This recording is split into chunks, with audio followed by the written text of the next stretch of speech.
Market में future predict किया जा सकता है?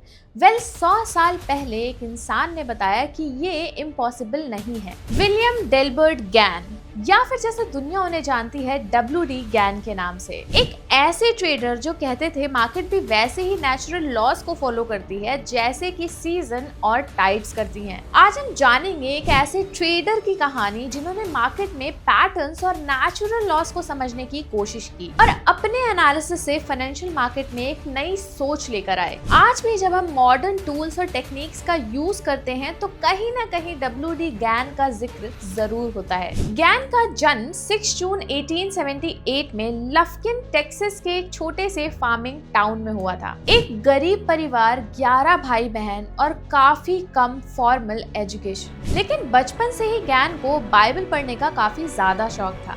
वो बाइबल में साइकिल्स और पैटर्न्स को ढूंढते थे। तभी से उनका बिलीव बन गया था कि दुनिया में सब कुछ एक रिदम से चलता है। सिर्फ 16 साल की उम्र से ही उन्होंने अपने स्कूल को छोड़ दिया और अपनी मेहनत से ही मैथ्स, ज्योमेट्री और एस्ट्रोनॉमी को पढ़ने लगे। उनका मानना था कि अगर नेचर प्रिडिक्टेबल है तो मार्केट्स भी प्रिडिक्टेबल होनी चाहिए। 1903 में गैन न्यूयॉर्क पहुंचे और अपनी ट्रेडिंग करियर की शुरुआत की और 1908 में अपनी ब्रोकरेज फर्म खोली name WD Gann and company. और फिर 1909 में कुछ ऐसा होने वाला था जो उनको लेजेंड बनाने वाला था। टिकर एंड इन्वेस्टमेंट डाइजेस्ट मैगजीन ने गैन के ट्रेड्स को मॉनिटर करना शुरू किया। 25 दिनों में गैन ने 286 ट्रेड्स किए, जिसमें से 264 ट्रेड प्रॉफिटेबल थे, मतलब कि 92% एक्यूरेसी। और उन्होंने वही अपना कैपिटल 10x कर दिया सिर्फ एक महीने में। इतनी ज्यादा प्रिसिशन के एग्जाम्पल दुनिया ने पहले कभी नहीं देखे थे।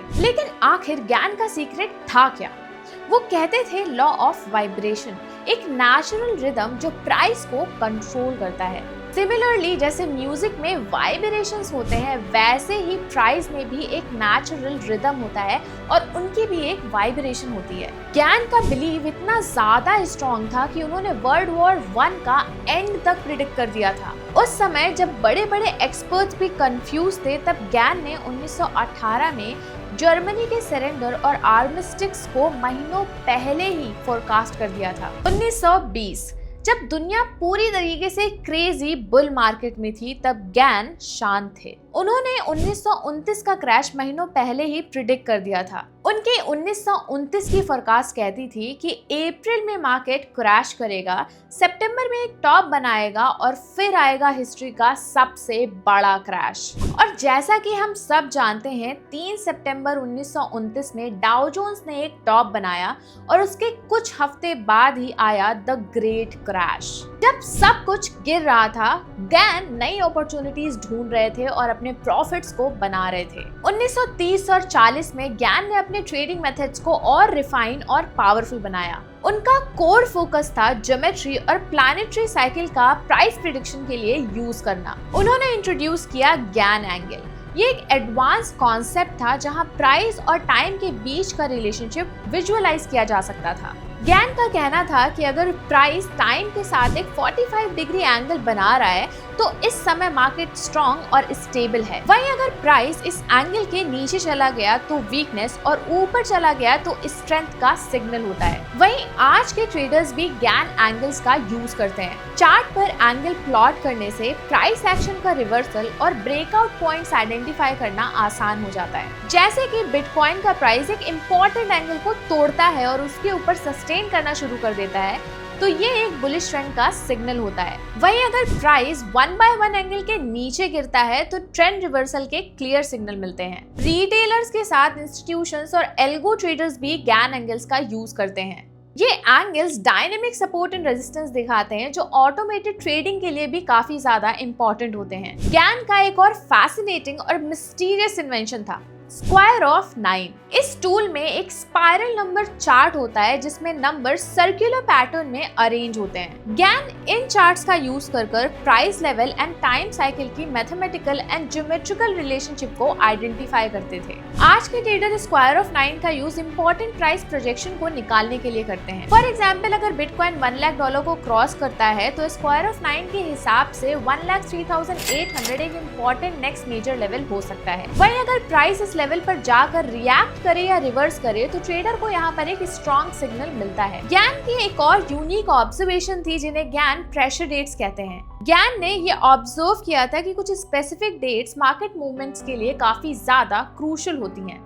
इन डेट्स को कैलकुलेट करने के लिए ज्ञान प्लैनेटरी साइकिल, एनिवर्सरीज और नेचुरल टाइम काउंट का यूज करते थे। आज भी ट्रेडर्स इंपॉर्टेंट टर्निंग पॉइंट्स को फोरकास्ट करने के लिए ज्ञान की प्रेशर डेट्स का एनालिसिस यूज करते हैं। उन्होंने ये भी बताया कि स्क्वायर ऑफ 9 सिर्फ प्राइस के साथ ही नहीं बल्कि एस्ट्रोलॉजिकल साइकिल और प्लैनेटरी मूवमेंट के साथ भी काम करता है, जो उनके ट्रेडिंग को नेचर के साइकिल के साथ अलाइन करने का एक जीता जागता सबूत है। कुछ समय बाद ज्ञान ने अपने कोर्सेज को भी शुरू किया जो सिर्फ और सिर्फ चुनिंदा लोग ही अफोर्ड कर सकते थे। उन्होंने अपना पूरा नॉलेज कुछ सिलेक्टेड स्टूडेंट्स को दे दिया। ज्ञान के कोर्सेज कोई आम ट्रेडिंग प्रोग्राम नहीं थे। कहते थे मार्केट का हर मूव समझने लायक है, बस आपका नजरिया होना चाहिए। हर सीजन में वो स्टूडेंट्स को चार्ट के ऊपर लाइव प्रैक्टिस कराते थे, एंगल्स और डेट्स कैलकुलेट करवाते थे और उनको एक डिसिप्लिन माइंडसेट सिखाते थे। वो मानते थे कि बिना सेल्फ कंट्रोल और डिसिप्लिन के कोई भी ट्रेडर सक्सेसफुल नहीं हो सकता। उनके स्टूडेंट्स कहते थे कि ज्ञान सिर्फ एक ट्रेडर ही नहीं बल्कि एक फिलोसॉफिकल टीचर जैसे भी थे। ज्ञान के लिए ट्रेडिंग एक साइकोलॉजिकल जर्नी थी। वो कहते थे कि बिना इमोशनल डिसिप्लिन के कोई भी टेक्निकल टूल काम नहीं कर सकता। सेल्फ